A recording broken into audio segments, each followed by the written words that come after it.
बिस्मिल्लाहिर्रहमानिर्रहीम। अस्सलामुअलैकुम नाजरीन, मेरा नाम मोहम्मद उस्मान है और आप देख रहे हैं इल्मुल असरार। नाजरीन, क्या आप जानते हैं कि 4 अंबिया कराम ऐसे हैं जो आज भी जिंदा हैं। कुरान और हदीस में इनका वाज़े जिक्र मौजूद है, लेकिन अक्सर लोग इनके बारे में नहीं जानते कि ये 4 हस्तियां ऐसी हैं जिन्हें अल्लाह ने क़यामत तक जिंदगी अता की है। कुछ लोग इसे सिर्फ कहानी समझते हैं, मगर असल हकीकत कुरान और हदीस के मुताले से वाज़िया होती है। वो 4 अंबिया कराम आखिर आज कहाँ हैं, और अगर इन्हें जिंदा रखा गया है तो इनकी जिंदगी का मकसद क्या है। इस राज को जान लेने के बाद आपके ईमान में यकीनन इजाफा होगा और ये इंकशाफात आपको हैरान कर देंगे कि इन 4 हस्तियों को आज तक मौत क्यों नहीं छू सकी। ये वीडियो इंतहाई इंफॉर्मेटिव होने वाली है। वीडियो में आगे बढ़ने से पहले आपसे गुजारिश है कि वीडियो को लाइक कीजिएगा, शेयर कीजिएगा और चैनल को सब्सक्राइब कीजिएगा।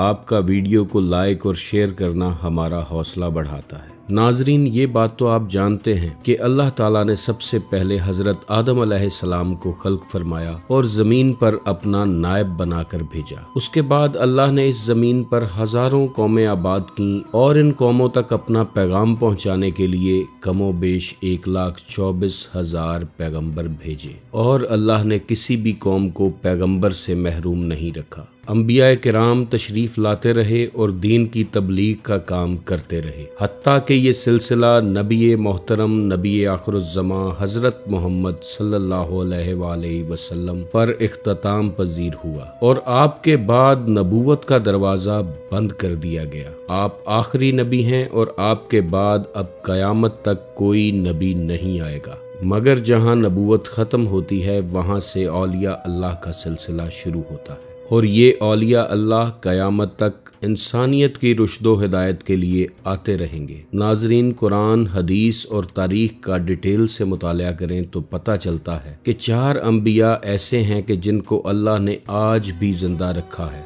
और इनके जिंदा रखने में कोई बड़ी हिकमत या राज पोशीदा है।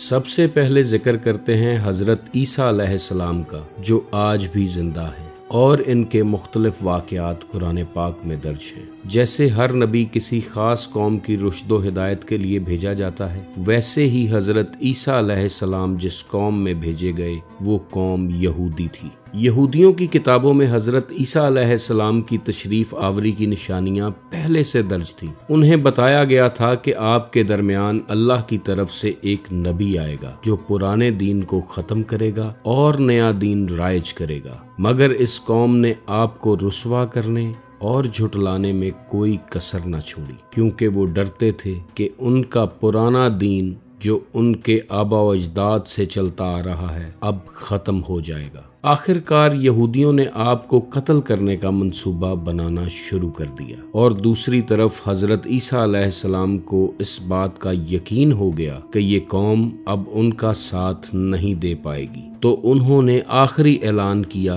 कि तुम में से कोई है जो एक अल्लाह पर ईमान लाता हो। तो मुख्तलिफ रवायात में जिक्र मिलता है कि सिर्फ 12 या 19 लोगों ने हजरत ईसा अलैहिस्सलाम का दीन कबूल किया और बाकी कौम ने इनकार कर दिया। यहूदियों ने चूंकि पहले से ही हजरत ईसा अलैहिस्सलाम के कत्ल का मंसूबा बना रखा था, तो उन्होंने तोती अनूस नामी एक शख्स को हजरत ईसा के कत्ल के लिए आमादा कर लिया। जब तोती अनूस हजरत ईसा को कत्ल करने पहुंचा तो अल्लाह ने अपने नबी को जिंदा आसमान की तरफ उठा लिया और कुछ देर तक जब तोती अनूस वापस ना आया तो यहूदी उसकी तलाश करते करते हजरत ईसा अलैहिस्सलाम के घर जा पहुंचे और वहां पहुंचकर देखा कि हजरत ईसा का जिस्म जमीन पर पड़ा है। और जब यहूदियों ने उस जिस्म पर गौर किया तो उन्हें पता चला कि जिस्म तोती अनूस का है, मगर चेहरा हजरत ईसा अलैहिस्सलाम से मुशाहबत रखता है। इस वाक़े के बाद यहूदी आपस में बहसो मुबाहिसा करने लगे और 2 गिरोहों में तकसीम हो गए और जब इन 2 गिरोहों में झगड़ा शुरू हुआ तो बहुत से यहूदी इस लड़ाई में मारे गए।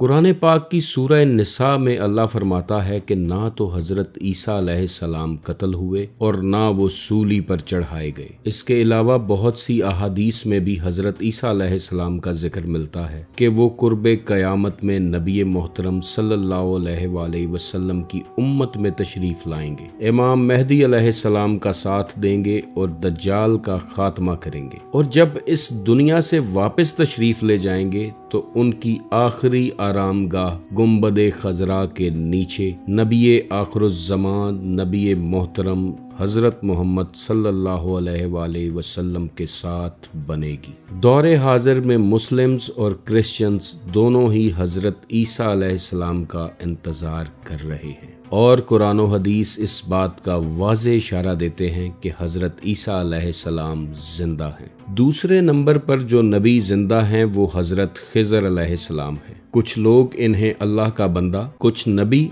और कुछ वली अल्लाह तस्वर करते हैं, और ये वही खिज़र हैं जिन्होंने आबे हयात पी रखा है, यानी कि वो पानी जिसे पीने वाला कभी नहीं मरता। इनके बारे में कहा जाता है कि ये किसी बादशाह की औलाद थे, मगर इन्हें इस दुनिया की बादशाहत बिल्कुल पसंद नहीं थी, इसलिए उन्होंने अपने वालिद गिरामी के तख्त पर बैठने से इनकार कर दिया और दुनिया की इस फानी सल्तनत को ठुकरा दिया। रिवायात में मिलता है कि आपने जंगलों और पहाड़ों का रुख किया और वहां अल्लाह की याद में डूबे रहे, और उन्हीं जंगलों में आपको किसी जगह आबे हयात का चश्मा भी मिला और जिसका पानी आपने नोश फरमाया, और उसी पानी की बदौलत अब आप कयामत तक जिंदा रहेंगे। हज़रत अनस रज़ी अल्लाह ताला अन्हो से रवायत है कि जब नबी करीम सल्लल्लाहु अलैहि वसल्लम का विसाल हुआ तो एक नौरानी चेहरे वाला शख्स हुजूर के करीब आकर कुछ पढ़ने लगा और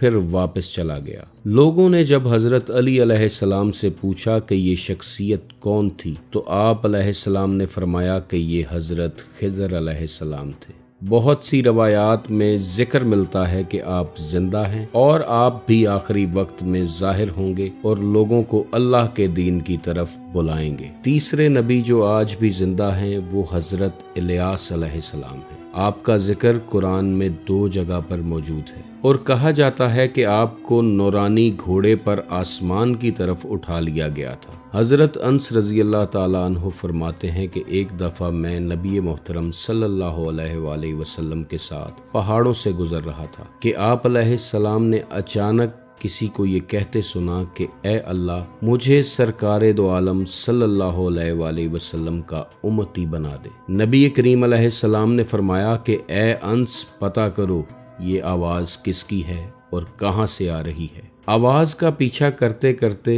हज़रत अंस एक गार में पहुँचे जहाँ एक शख्स इबादत में मसरूफ़ था। उस शख्स ने हज़रत अंस रज़ी अल्लाह अन्हो को देखते ही पूछा कि ए बंदाए खुदा क्या तुम सहाबी रसूल हो? जिस पर हज़रत अंस ने फरमाया कि बिल्कुल मैं सहाबी रसूल हूँ। और वो बुज़ुर्ग कहने लगा कि आपसे गुजारिश है कि मेरा सलाम सरकारे दो आलम सल्लल्लाहु अलैहि वसल्लम की बारगाह में पेश करना और कहना कि इलियास आपसे मिलना चाहता है। जब हज़रत अंस रज़ी अल्लाह अन्हो ये पैगाम लेकर नबी करीम सल्लल्लाहु अलैहि वसल्लम के पास पहुँचे तो आप अलैहिस्सलाम खुद पहाड़ के अंदर हज़रत इलियास से मिलने गए और काफ़ी देर तक महवे गुफ्तगू रहे। और हज़रत अंस मज़ीद फरमाते हैं कि इस दौरान आसमान से खाना नाजिल हुआ और हम तीनों ने वो खाना तनावल फरमाया। उसके बाद एक सफ़ेद परिंदा आसमान से नाजिल हुआ और हज़रत इलियास अलैहिस्सलाम उस पर सवार होकर आसमानों की तरफ चले गए।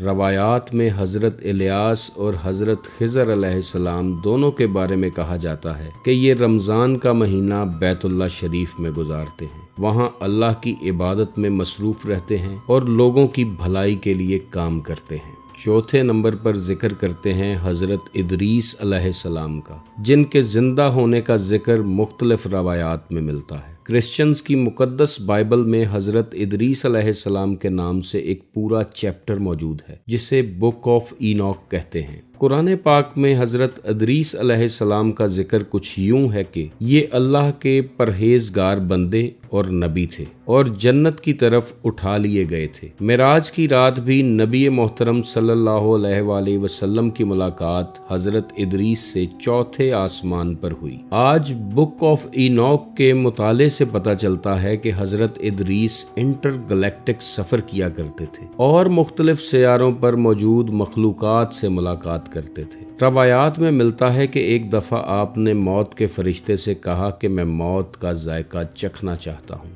फरिश्ते ने एक लम्हे के लिए आपकी रूह कब्ज की और वापस जिस्म में डाल दी। फिर आपने फरमाया कि मैं जन्नत और दोज़ख देखना चाहता हूँ। तो पहले आपको दोज़ख और फिर जन्नत का मंजर दिखाया गया। फिर आपने फरमाया कि मैं इस जन्नत में रहना चाहता हूँ और अल्लाह ताला की तरफ से आपको उसी